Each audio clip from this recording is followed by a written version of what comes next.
Welcome to r/Malicious Compliance, where we share stories of people conforming to the letter, but not the spirit of request. Thank you guys for subscribing, likes, and supporting in the comments. And today's story is, you want me to call and ask permission for you to be escorted to a restricted area? Sure, but you'll be escorted out instead. I work part-time as guest services in a large events area. Think NBA. I've worked there for years, and I've made many friends. On this day, we were hosting a televised league series for men's basketball. Certain levels of the arena are restricted to certain ticket types, VIP, club, etc. At this same time, another sport was having their televised league series about an hour or two away from where we were. I can't remember the sport, maybe football? For the sake of the story, I'll say it was. I was working the guest services booth as a supervisor. I'm in direct radio contact with a command center, who can contact other supervisors and managers in the building. I'm also generally liked by all staff, especially by the person who was working command center this day. This is important for later. A gentleman came to the booth dressed in sports merchandise for one of the football teams that was playing at the venue 2 hours away. He rudely yelled, asking where he could watch the football game. The conversation went like this: RM, rude man. Me, calm, command center person. Me, hi sir, what are you looking for? RM, I want to watch the football game. Where can I do that? Me, unfortunately all of our TVs on this level are set to the channel that shows what's happening on the court right now. RM, so get a remote and change it. Me, sorry sir, those TVs cannot be controlled like that. RM, listen to me right now. Call someone on your radio and tell them I want that TV changed right now. He's pointing to a TV down the hall. Me, okay sir, one moment.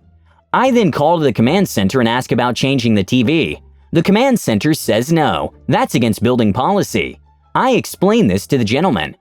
RM, so you're telling me that in this whole D building there isn't anywhere that I can watch the game? Me, on this level, no. I knew very well that there's an area on the club level that has several TVs that can be changed to different sporting channels. Club is a restricted area though, and I saw him come up the stairs of a public level. RM, call on your radio and ask if there's a TV I can watch. I don't believe you. Me, okay, sure. I call the command center again, explaining the new request. Calm, I'm sure TVs on the club level may have what the guy's looking for. RM, finally, I told you. Me, that's great that they have what you're looking for. Do you have a club level ticket? RM, no, I'm in 100 section. Me, oh well then I'm sorry sir, you can't be on that level without a club level ticket. RM, are you kidding me? Me, no sir, those are the rules. That area is restricted. RM, call someone to take me there now. I want to see the game. I get back on my radio again. Me, hey command, this gentleman would like to know if someone can escort him to the club level so he can watch the game. Calm, does he have a club ticket? Me smiling now, holding the radio in a way that the man can hear what command center is saying. No, he doesn't. Calm, no, we will not escort him. RM starts screaming obscenities at me. Keep in mind that this back and forth with the RM and command center has taken at least 15 minutes. RM, I want to get up on that level right now. Me, sir, the only way to do that is if you had a club ticket. Our box office is still open if you'd like to upgrade your ticket. RM, I'm not going anywhere. Call them and tell them to come up here. I'm the customer. Take me right now. Oh yes, I will call them. Me, hey command, it's me again. This gentleman would like to have someone come up and take him to the club level right now. Meanwhile, RM is still screaming in the background. Command center can hear this. Calm, all right, they're on their way. RM heard this and is now yelling that I told you so, and that I'm worthless at my job. He continued yelling at the security manager for my company, and police officers walked up to us. The manager asked him if he was ready to be escorted. Not looking at who'd shown up or thinking past berating me, the RM said yes. Manager says, okay, so we're gonna escort you out of the building now. RM's eyes get wide and he gets pale. He starts pleading, saying he was sorry and just wanted to watch the football game. Manager says, well, if you wanted to see the game so bad, you should have driven to the football venue 2 hours away. The second story is, I don't have the time, and you don't have a job. When I started working for a local council IT support desk in 2005, the standard operating procedure, SOP, for answering calls is that when the phone rang, we take the user details, their fault description, and attempt to fix the issue. This went on for 6 years, until we had a new manager, with several innovative ideas, which we all knew was not going to work in our particular environment. New manager calls a meeting with the entire team, including his own manager and the head of IT. He lays out the new rules and procedures. We stated that his procedures were not going to work because of various other protocols and the distance between sites. No one in authority listened to our concerns.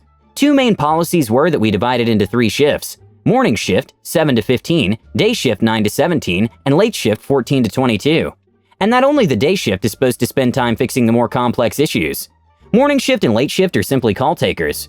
Call takers had 2 minutes per call, and any breach was brought up at your monthly review. Of all the new policies, the 2 minutes per call rule was the worst. Not only did we have a mere 2 minutes to take a call, we had to attempt some troubleshooting and write up all the notes. If this was a new employee, we also had to add their details onto the system. Being the most senior support person on the team, I made a mental list of what I could do in that 2 minutes. It was a small list, but it meant that when the first shift started at 7 a.m., most of the important work could be done. Malicious Compliance 1. After a month, the department was in chaos. Because we could only work 2 minutes before handing it off to the next day shift, there were a lot of calls for the 3-day shift workers to attempt to fix.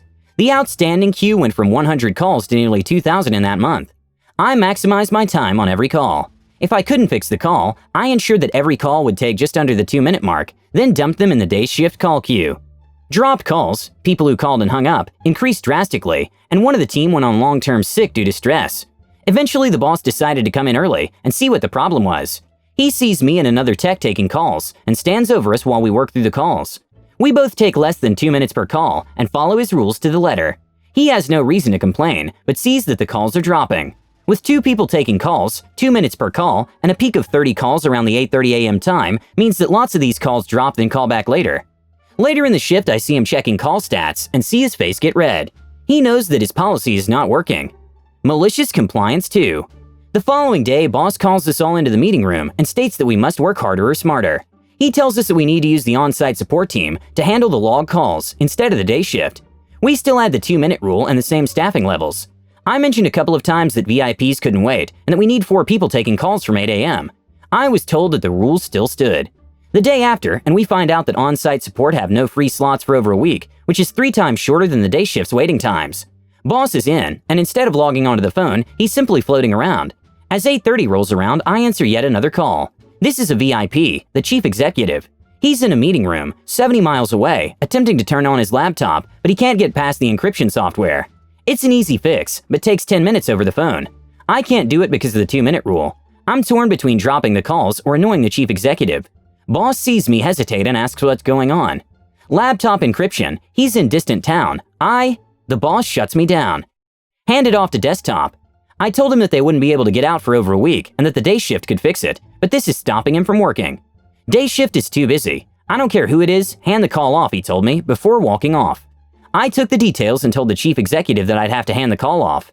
Made the notes on the call and gave the incident reference. I realized that I hadn't told him who it was, but he could get this information easily. I also saved and replayed the recorded conversation to find that my boss could be heard clearly. After lunch, I was called into the office of the head IT. He chewed me out for leaving the chief executive without anything to present the council's vision for the future for distant town. I was told that the chief executive wants someone's head, metaphorically, for the treatment, and that formal proceedings had started, and I was to be suspended on full pay, and did I have anything to add? I told the head of IT that my boss had told me to do it, and when I started to explain about it, he walked away. I also told him that if he pulled my phone log for that call, he could hear the boss saying that. I was told to stay in that office while the head of IT checked. An hour later, I was told to go home on full pay and return in the morning. The result was that the new boss was replaced, fired, and a new boss was placed there, promoted internally, actually listened to his staff, and let us suggest improvements. And the last story is a total failure to comprehend time zones and scheduling. One of my coworkers many years ago, a fellow I'll call George, was tasked with upgrading some servers located on the west coast of the US. As part of the process, he needed someone at that location to physically power cycle them. The first few days went okay, outside of his boss barking at him over email to do only the server upgrades every time he was seen out of his seat doing other work. Between yum and apt, and can you reboot AS107A please, he read a book and looked busy. Well, until the Monday when the West Coast guy went on vacation. His first call of the day went straight to voicemail, telling him to contact someone else instead. George did, only to hear the woman wasn't at her desk. Eventually he dialed main reception at that office to see what was going on. Oh, she works graveyard and won't be in until 7 p.m. Try back after then. More waiting, more servers. Around 10 p.m. Eastern, he got his call back. Sorry, both our daysiders are on vacation for the next 2 weeks, so that only leaves me. I've gotten your list rebooted. You're good to go. Before walking out the door, George emailed his boss, telling him about the scheduling snafu and asking if he could come in late. No was the response. You're not special and you need to be in at 8 a.m., just like everyone else. George emailed back, "What if I come in at 7 and do the reboots then? Thanks to the time zone difference, I can still catch the graveyard person and have sufficient warning if there's a problem." Once again, it was a hard no. He was not to postpone reboots, he was not to reboot them himself, and he was not to alter his starting time.